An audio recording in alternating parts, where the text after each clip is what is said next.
Hello, my name is Heidi Gomez, and I am the mother of the children.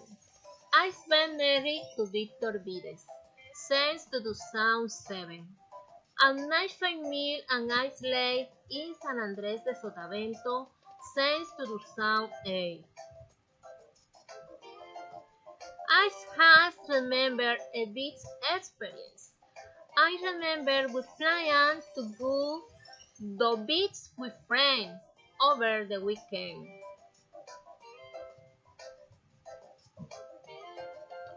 With the south shopping and we had traveled to the beach by car.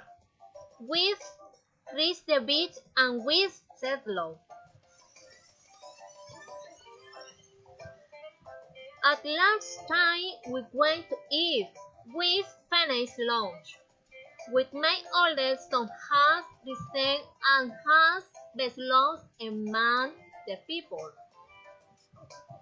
With your last the wish has now. With that wish started searching for him desperately, thinking the world. His father had found him after searching for him, which raised him thanking God.